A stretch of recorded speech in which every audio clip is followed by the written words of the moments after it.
The discovery of the alien ruins on the remote planet of Thriction was nothing short of miraculous. A team of human explorers, part of the newly formed Earth Exploration League, had been scouring uncharted systems for weeks. The planet, a desolate rock orbiting a dying star, wasn't much to look at from a distance. But when the team's deep scan probes discovered unusual energy signatures beneath the planet's surface, their curiosity was piqued. What they found was beyond anything they could have imagined. In the heart of the planet's largest crater, buried beneath layers of dust and ancient debris, lay an enormous complex. The architecture was unlike anything humans had ever seen. Massive crystalline structures that seemed to shimmer with an energy of their own, despite the absence of power sources. Inside the complex, vast data archives were scattered across the walls, some of them still faintly glowing with the remnants of their long-dormant systems. But it wasn't just the technology that was intriguing, it was the content of the archives themselves. The explorers uncovered a set of blueprints, encrypted in an advanced alien language, describing the construction of ships on a scale previously thought impossible. These weren't just large ships, they were planet-sized starships, enormous enough to house entire ecosystems and cities, capable of harnessing the energy of suns themselves to fuel their journey across the stars. As the team began deciphering the blueprints, the gravity of their find became clearer. These ships weren't merely advanced. They were the work of a race so ancient that even their name had been lost to time. Whoever built them had mastered technologies that made current human starships look like primitive toys by comparison. The plans described massive energy cores, gravitational control systems, and powerful defensive shields capable of withstanding the destruction of entire planets. But there was a catch. The blueprints weren't just instructions for building ships. They were warnings. Several sections were heavily encrypted, and in the decrypted parts, there were hints of disastrous consequences for any species that tried to replicate the technology. It seemed that the original creators had been cautious, possibly even fearful of what their creations could unleash. Whatever had happened to them was a cautionary tale, a tale that spoke of an unstoppable force that could reshape the galaxy itself. Back on Earth, the discovery was immediately classified. The few who knew of it, the highest-ranking members of Earth's military and scientific communities, understood the potential danger of such power falling into the wrong hands. But the temptation to unlock the full potential of these starships was too great to ignore. Earth's government, already struggling with the pressures of a growing interstellar presence, saw the chance to leap ahead of every other power in the galaxy. The decision was made. Humanity would begin construction, in secret, of the first planet-sized starship. In the weeks that followed, the brightest minds of humanity were brought in to study the blueprints and begin construction. Hidden in orbital shipyards deep within the Sol system, the ship took form, growing in size and complexity. The Ark of Solace, as it was named, would be the first of its kind. An enormous, self-sustaining vessel capable of carrying millions of people, equipped with advanced weaponry, and designed to withstand the harshest challenges the galaxy could throw at it. But even as humanity poured all its resources into the construction of this monumental ship, a question lingered in the air. Who else was watching? The galaxy, vast and filled with ancient powers, would undoubtedly take notice of this unprecedented technological leap. And when they did, would humanity be prepared for the consequences? The first launch of the Ark of Solace was more than just a milestone for humanity. It was a declaration. After years of clandestine work, Earth's greatest technological achievement was ready to make its mark on the galaxy. The massive starship, now fully constructed in the shadow of Earth's moon, dwarfed everything the human race had ever created. At over 50 kilometers in length and bristling with energy cores, shielding technology, and advanced weaponry, it was unlike anything anyone had ever seen. The launch was scheduled for a quiet day with minimal fanfare. After all, humanity wasn't sure how the galaxy would react to such an extraordinary development. The project had been a tightly held secret for so long, with only the highest officials and select military personnel aware of its existence. But that all changed as the countdown clock ticked down, and humanity held its breath. On the ground, families and millions of viewers across the planet gathered in front of their screens to witness history. The Ark of Solace stood motionless on its launch platform, a towering behemoth waiting for its moment to ascend. As the countdown reached zero, a wave of energy surged through the ship's core, and a low hum filled the air. The massive engines, capable of harnessing the energy of entire stars, flared to life. Slowly, almost ceremoniously, the ship began to lift off the ground, shaking the very foundations of the Earth with the force of its ascent. As it broke through Earth's atmosphere, the full scale of the ship became evident. It wasn't just a starship, it was a moving city, a new home for millions of people, a fortress, and a technological marvel all rolled into one. Its engines roared as it cut through the darkness of space, its powerful thrusters leaving a trail of cosmic fire behind it. But as the ship made its way into the deep void, its presence didn't go unnoticed. The galaxy, it seemed, was watching. The first signal came from the Galactic Council, an organization that oversaw peace and order across hundreds of advanced civilizations. They issued an immediate statement condemning humanity's actions, labeling the launch of the Ark of Solace as an unprecedented threat to the balance of power. According to the Council, no species had the right to wield such immense power without proper oversight. The message was clear: humanity's boldness would not be tolerated. But Earth's response was equally forceful. The Ark of Solace was not a weapon, the humans argued. It was a symbol of peace, a vessel for exploration and unity. However, they couldn't deny the undeniable fact that their ship could be used for destruction if the need arose. Still, humanity was determined to chart its own course, free from the control of the Galactic Council. Behind the scenes, however, the pressure was mounting. Rumors spread that some factions within the Council saw the Ark of Solace as an opportunity to manipulate Earth's burgeoning power. Some believed that if they could gain control of the Starship technology, they could shape the future of the galaxy in their own image. A few more radical groups even began to suggest that humanity was a threat that needed to be neutralized before it could truly challenge the established order. But the humans remained resolute. The Ark of Solace wasn't just a symbol of strength. It was a testament to humanity's drive to push beyond the stars, to reach for what was once thought impossible. Despite the warnings and condemnation from the galaxy's powers, the Ark pressed on, its course set for deep space, where the unknown awaited. And as the ship moved farther from Earth, the message was clear. Humanity was no longer a quiet, unassuming species on the edge of the galaxy. They had come, they had built, and now they were ready to take their place among the stars. What the galaxy didn't know was that this was only the beginning. The Ark of Solace was just the first of many ships humanity would build, and its launch was a signal that Earth was not only ready to defend itself, but to shape the galaxy in its own image. The Ark of Solace's launch had done more than simply announce humanity's arrival in the galaxy. It had divided the galaxy itself. The Galactic Council's condemnation of the human starship had been swift and forceful, but not all species agreed with their assessment. In the weeks following the launch, alliances began to shift, and power dynamics in the galaxy began to unravel. As the Council gathered in its vast, floating chambers, deep within the heart of the Nexus star system, debates raged over how to respond to humanity's sudden emergence.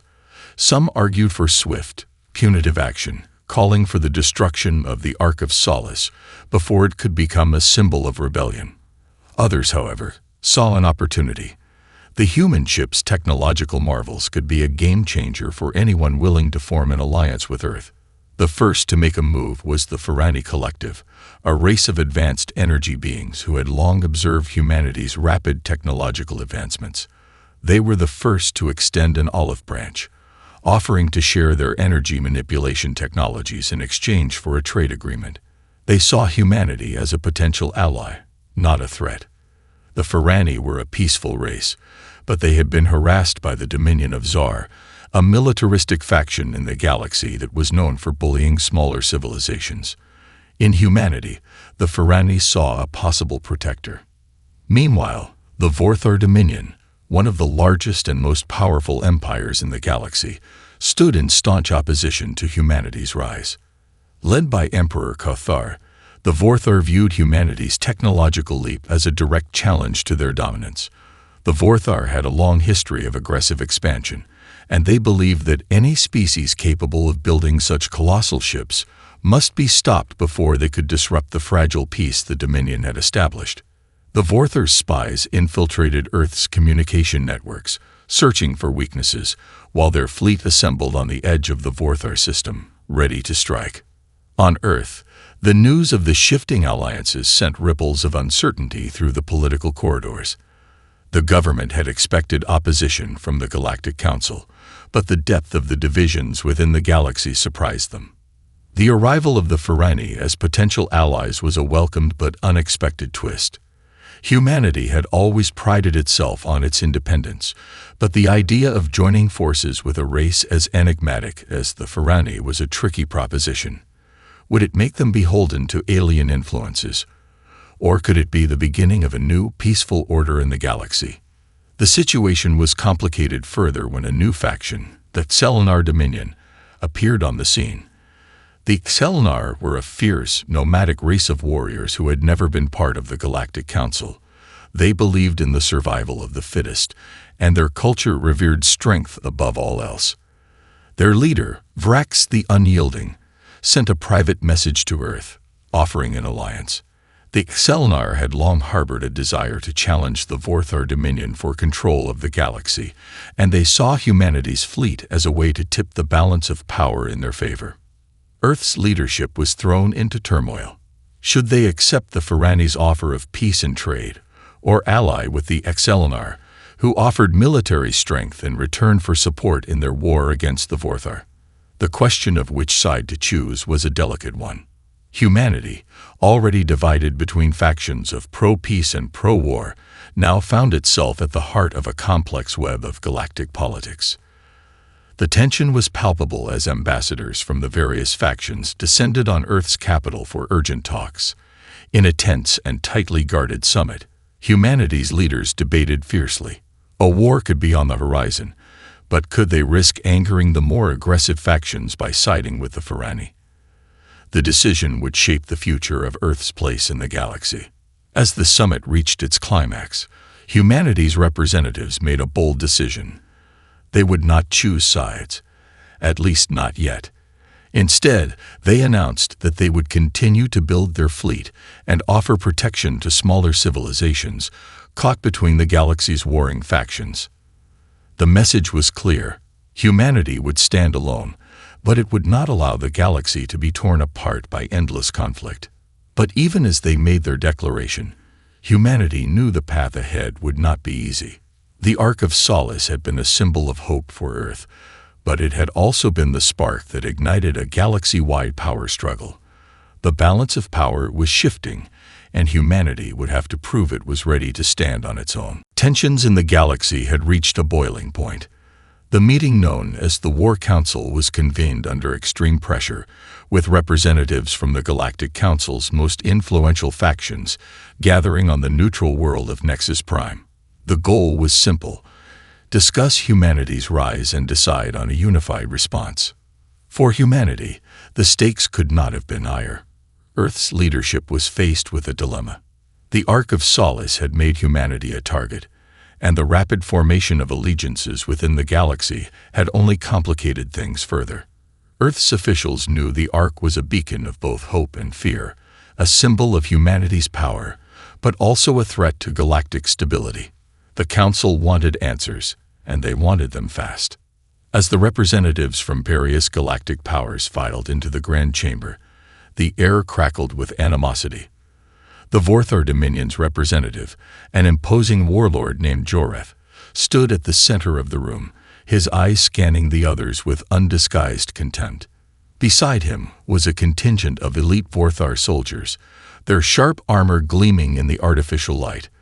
The Vorthar were not known for diplomacy, and their presence alone was enough to send a chill through the room.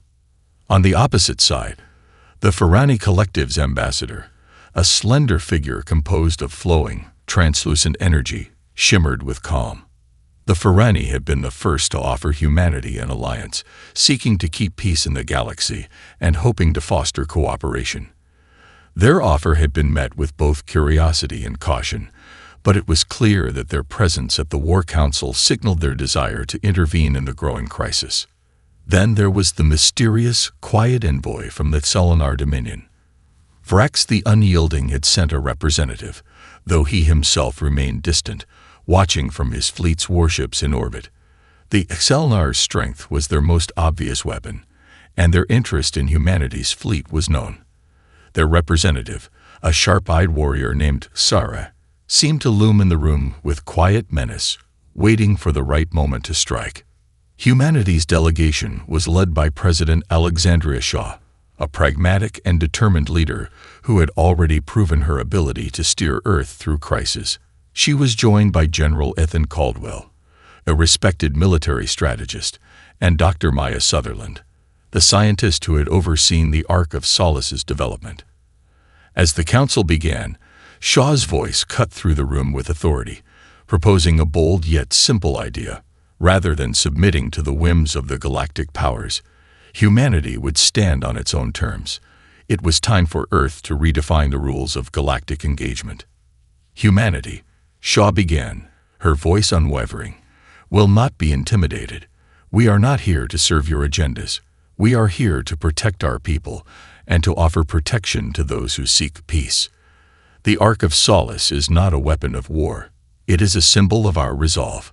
If you wish to treat us as a threat, we will defend ourselves. But if you wish to build something better, we are open to discussion. Her words were met with silence, but it was not the silence of agreement. It was the kind of silence that precedes conflict. Jorath was the first to respond, his voice a deep, rumbling growl. You have no idea what you've started, human. A ship like yours, so massive and powerful, it is an abomination. You threaten the balance we've carefully built for eons. Your rise must be quelled before it disrupts everything. The Ferrani ambassador spoke next, their voice a soothing melody that contrasted sharply with Jorath's harsh tones. We are not your enemies, humanity. We do not wish to see you fall. Instead, we offer an alliance, a partnership that can ensure a peaceful future for all. The technology aboard your starship could help us all build a better tomorrow. The tension in the room mounted as the conversation turned toward the next steps. Earth had already chosen to stand firm against the galactic powers, but not all factions were willing to follow the path of conflict. Shaw knew that some factions, like the Ferrani, could be valuable allies. But what of the Vorthar? What of the Excelnar? General Caldwell could see the wheels turning in the minds of their enemies. The thoughts of how best to strike before humanity became too powerful to defeat. He knew that despite Shaw's bold words, war was inevitable if the factions could not find common ground. Just as Shaw was about to speak again, an alarm rang throughout the room. The screens that lined the council chamber blinked with an urgent message. An unknown fleet, massive and undetected, was entering the solar system. The message was brief, with only one line of text. We are the children of the Catalyst. We have come for what was never meant to be. The room fell into stunned silence. All eyes turned toward Shaw, who knew at that moment that the galaxy was no longer debating humanity's place in it. They were now facing a new, far greater threat, one that would challenge everything they knew. The room fell into stunned silence. The message that blinked on the screen was short, cryptic, and chilling. The phrase, "We are the children of the Catalyst. We have come for what was never meant to be," reverberated through every mind in the chamber, the weight of its meaning impossible to ignore. Humanity's leadership exchanged tense glances, but it was clear that no one knew who or what the children of the Catalyst were. Shaw stood frozen for a moment, her mind racing.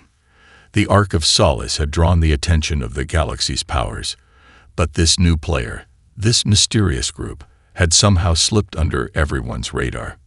Their sudden arrival was no coincidence. The timing was too perfect, too precise. As the room buzzed with whispers and speculation, Shaw's voice cut through the noise. General Caldwell, "What do we know about this fleet?" she asked, her tone calm but firm. Caldwell, his brow furrowed in concentration, accessed the ship's sensor data. "They've appeared from the Void Rift, a region of space we know little about. There are no records of any civilization inhabiting that area. We've never even had contact with this Children of the Catalyst, if they even exist as a distinct group." "But they are here now," Shaw replied, her voice steady. "And they are claiming something from the Ark. We need to prepare for the worst." The council members looked at each other, and the room erupted into chaos. The Vorthar representative, Jorath, stood and slammed his fist against the table. "This is an invasion. We cannot allow this group to take what rightfully belongs to the galaxy. They speak of things that have never been seen before. The Ark's technology is not for the likes of them." The Ferrani ambassador remained calm, but there was a slight tension in their voice. "We cannot make any assumptions about them. Perhaps they seek to understand what we have all overlooked. But whatever their intentions, we must act decisively. We cannot let them steal our future." The Excelnar's representative, Sara, was silent, but her expression was unreadable. Humanity's swift rise and the potential to wield such advanced power clearly intrigued the Excelnar, but whether they would stand by humanity in this moment of crisis remained uncertain. Shaw nodded gravely. "We have no choice but to defend Earth and the Ark of Solace. We'll need every ally we can get. General Caldwell, prepare the fleet. Alert our military forces and begin coordinating with the Ferrani. I'll send a message to the Excelnar and other interested parties. If we can't prevent this group from seizing the Ark, we may lose everything." As Caldwell and Shaw turned to give their orders, the screens in the room flickered once more. A new transmission appeared, this time direct from the Children of the Catalyst. This message was not encoded. This was an invitation. The message was simple: "Meet us in the space between. The Catalyst awaits." The room went cold. Caldwell turned to Shaw, his voice filled with uncertainty. "They're asking us to meet them in space. They want us to come to them, as if they know we'll comply." Shaw looked out of the large observation windows of the chamber, her gaze fixed on the vastness of space. She could feel the weight of the moment pressing down on her. What was this catalyst? And why was humanity being drawn into this mystery? "We don't have the luxury of hesitation," Shaw said, her voice resolute. "Prepare the Ark. We'll meet them on our terms, but we're not walking into a trap unprepared." As the decision was made, Caldwell and Shaw coordinated with the military, assembling the fleet around Earth's orbit and setting a course for the coordinates provided by the Children of the Catalyst. There was no room for error. Every ship, every weapon, every tactic would have to be perfect if they were to stand a chance against this new, unknown force. As the human fleet gathered, ready to venture into the unknown, Shaw knew that the fate of Earth and the future of humanity's place in the galaxy hung in the balance. The Children of the Catalyst were a force unlike any they had encountered before, and their true intentions were still shrouded in mystery. What they found in the space between would determine the next chapter of the galaxy's history. Shaw could only hope that humanity's resolve would be enough to face whatever lay ahead. The human fleet moved cautiously through the vast expanse of space, its ships lined up in perfect formation. Every ship, from the smallest cruiser to the mighty Ark of Solace, was on high alert. There was no telling what awaited them in the void beyond, and with each passing moment, the feeling of uncertainty grew heavier. Shaw stood on the bridge of the Ark, her eyes fixed on the distant stars as the fleet pushed forward. The Children of the Catalyst had set their meeting place in a region of space known as the Rift of Solitude, a desolate stretch between the known galaxy and the uncharted territories beyond. It was a place where even the most advanced scanners struggled to pick up signals, a place where space itself seemed to warp and twist. The fleet was now entering its outer edges. "We're approaching the coordinates, ma'am." General Caldwell's voice came through the comms, steady but tense. "Sensors are picking up faint energy signatures, but nothing definitive. No ships, no signs of life, just empty space. "Keep your guard up," Shaw replied, her voice firm. "We don't know what we're walking into." As they crossed further into the rift, the atmosphere seemed to shift. The stars around them faded into a haze of shifting nebulae, and the usual hum of the ship's engines grew strangely muffled. It was as though the very fabric of space had been altered. A low-frequency pulse reverberated through the fleet, sending ripples of discomfort through every crew member. Suddenly, a brilliant flash of light cut through the darkness ahead. The ships immediately fell into defensive formation, weapon systems coming online, shields flaring to life. In the center of the fleet, the Ark of Solace's vast energy core began to hum with anticipation. Shaw's heart raced, but her voice remained calm. "Report," she commanded. "Unknown object detected, Captain," Caldwell's voice crackled. "It's enormous, approaching at high speed." The object came into view, and Shaw's breath caught in her throat. It was a ship, a massive ancient vessel, constructed from a material that seemed to shimmer and ripple like liquid metal. It was far larger than anything they had seen, dwarfing the Ark in both size and design. The ship was covered in intricate patterns and symbols that glowed with an otherworldly light. That's not a ship," Dr. Sutherland murmured from the science station. "It's more like a living entity. This technology is far beyond anything we've encountered." The mysterious ship, clearly of immense power, stopped mere kilometers from the fleet, hovering with an eerie stillness. For a long moment, there was only silence. Then, a voice echoed through the fleet's comm system, clear and unmistakable. It was not a human voice. This was something else entirely. "Humanity has arrived," the voice intoned, its tone both alien and ancient, resonating with a quiet authority. "You have come to meet the catalyst. But first, you must prove your worth." Shaw's hand gripped the edge of the console, her mind racing. "Prove our worth? What does that mean?" she muttered under her breath. The voice continued, unfazed by her question. "To prove your worth, you must face the trial of the void. Only those who possess the strength to survive will be allowed to enter the domain of the catalyst. Fail, and you will be cast into the endless darkness." General Caldwell's eyes narrowed. "A trial. This is what they want. To test us." He turned to Shaw. "We don't know what kind of trial they're talking about. It could be anything." "I know," Shaw replied quietly. "But we don't have a choice. We need to meet this challenge head-on if we want to secure humanity's future." The mysterious ship began to emit a pulse of energy that stretched out like a wave, enveloping the entire fleet. For a moment, everything was drowned in blinding light, and then nothing. The communication lines went dead, and the fleet was isolated in the vast, eerie silence of space. The stars were gone, the universe seemed to close in on them, and the only thing that remained was the endless, oppressive void. "Shields are holding," Caldwell reported, but the tension in his voice was palpable. "But we've lost all external communication. We're blind. Whatever they've done to us, it's like we're cut off from the rest of the galaxy." Shaw stared out at the darkness, her mind working furiously. The children of the catalyst were not just testing their strength. They were challenging humanity's very survival. And yet there was no turning back. The Ark of Solace had come too far, and humanity's fate rested on the outcome of this trial. "Prepare yourselves," Shaw said, her voice steady, though her heart pounded in her chest.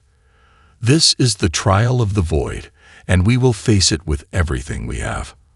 Our future depends on it." The fleet steeled itself for what lay ahead, uncertain of the path they would take but resolute in their determination to survive. As the trial of the void began, Shaw could only hope that humanity's strength would be enough to prove they truly belonged among the stars. The trial of the void had begun. The fleet was now trapped in a strange, timeless pocket of space, its vast silence pressing against the hulls of every ship. Outside the Ark of Solace's reinforced walls, nothing existed. No stars, no planets, just the endless, all-consuming dark. Shaw stood at the helm of the Ark, her eyes scanning the dark expanse before them, trying to make sense of the strange phenomenon that had surrounded them. The usual hum of the ship's systems had died down to an eerie silence, the only sound being the steady breathing of the crew. Every officer aboard could feel the weight of the moment, the oppressive quiet closing in on them. "General, any sign of movement?" Shaw asked, keeping her voice steady despite the nerves tightening in her chest. Caldwell, standing by the command station, shook his head. "No, ma'am. Nothing. We're flying blind in here. The scans are dead. We don't know what's out there or what's coming next. I've never seen anything like this. Have we lost all communication with the rest of the fleet?" Shaw pressed, her mind racing with possibilities. "Yes, Captain. All ships in the fleet are cut off from each other," Caldwell confirmed, his voice tight with the weight of their situation. "It's like we're in another dimension, isolated completely from the galaxy we know. They've given us no choice but to face whatever comes next." Shaw's fingers drummed lightly on the console in front of her. The voice of the children of the Catalyst echoed in her mind. "Only those who possess the strength to survive will be allowed to enter the domain of the Catalyst. Fail, and you will be cast into the endless darkness." She knew they couldn't fail. Not now. Humanity had fought so hard to make it this far, to prove their place in the galaxy. There was no turning back, no surrender. They had to endure the trial and emerge stronger on the other side.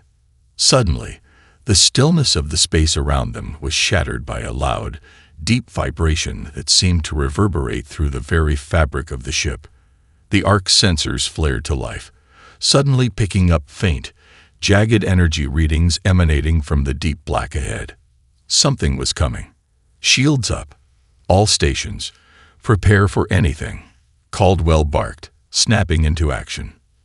The crew moved quickly, their training kicking in as they went to full battle readiness.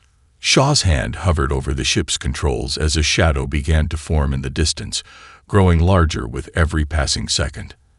As it approached, the shape of the object slowly came into focus, a massive twisted structure, part ship, part living organism, emerged from the darkness.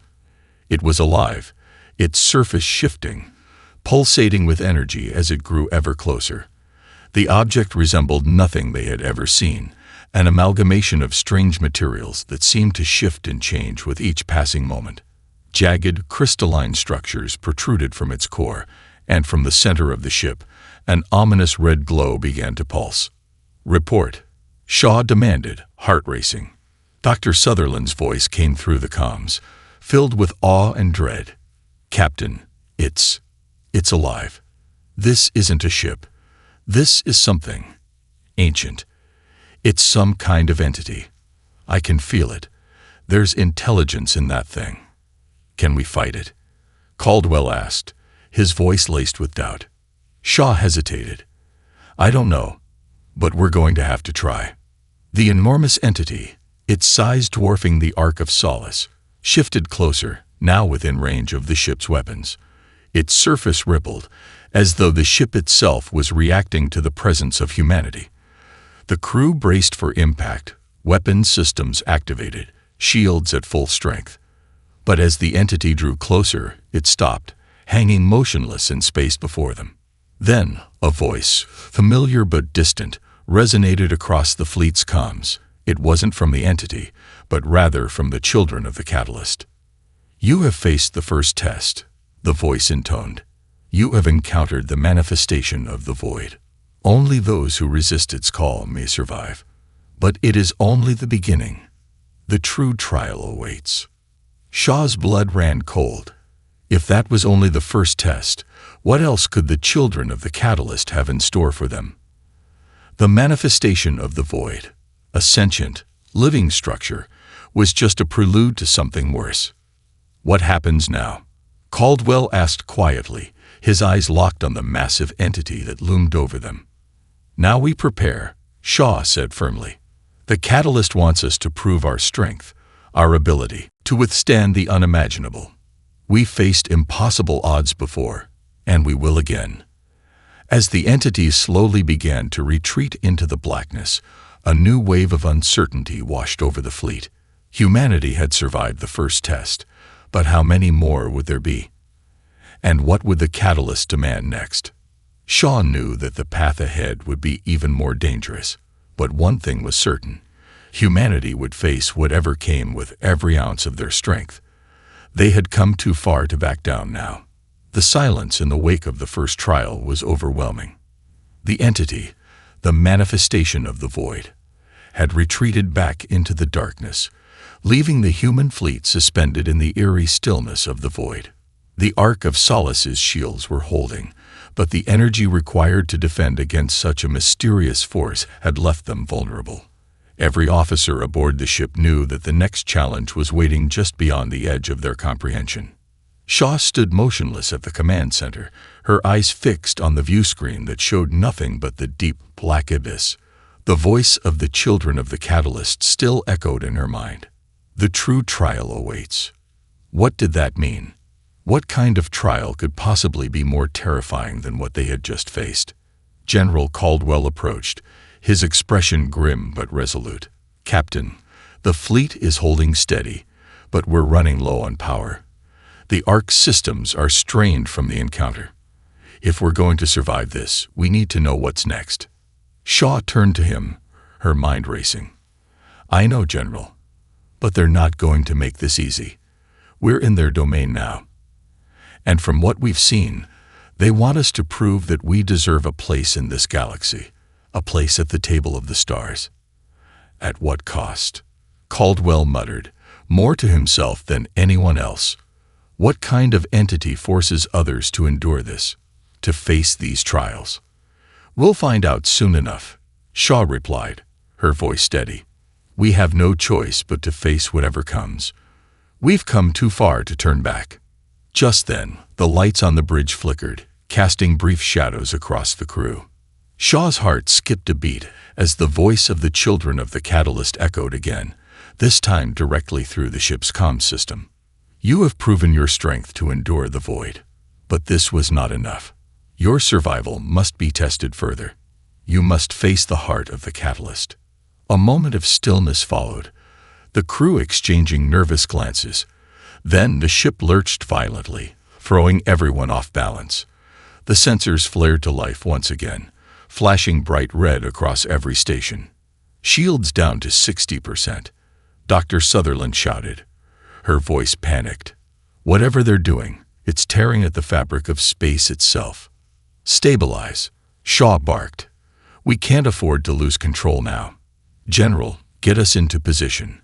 We need to find the source of this energy and stop it." "We can't track it, Captain," Caldwell responded urgently. "The energy signatures are moving too fast, and there's no pattern to it. We're being pulled towards something." The crew scrambled to keep control of the ship as the Ark of Solace was dragged deeper into the unknown. The immense power coming from the heart of the catalyst was like nothing humanity had ever encountered, its pull unrelenting and vast. Shaw's thoughts flashed to the message they had received: "Face the heart of the catalyst." "Where are we headed?" Caldwell asked, trying to keep his voice calm. "I don't know," Shaw replied. "But we don't have a choice. It's taking us to whatever lies at the core of this trial. We'll face it head-on, and we'll win or we'll die trying."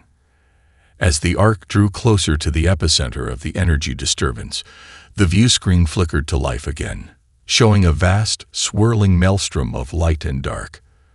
At the center of the maelstrom was an enormous crystalline structure, radiating an otherworldly glow. It was the heart of the catalyst, pulsing with immense power. Suddenly, the voice of the children of the catalyst rang out again, this time with a tone of finality. "You have arrived at the heart. To prove your worth, you must enter and emerge unbroken. Do you accept this trial, humanity? Will you prove that you are worthy of what you have taken from the stars?" Shaw didn't hesitate. She knew that this was the final test, the culmination of everything they had fought for. There was no way forward but through. "We accept," Shaw said, her voice firm. "We will prove we are worthy of our place in the galaxy." The moment the words left her lips, the ship was pulled forward by an unseen force, the maelstrom of energy surrounding the Ark now fully encompassing them. The crew was thrown into chaos as systems overloaded and alarms blared, but Shaw remained focused. They were in the heart of the catalyst, and the trial had truly begun. "Hold steady, everyone," she commanded. "This is it. We survive this, or we don't survive at all." As the Ark plunged deeper into the heart of the catalyst, Shaw could only wonder what awaited them inside. Would humanity prove itself worthy of the stars, or would they be consumed by the very power they had sought to master?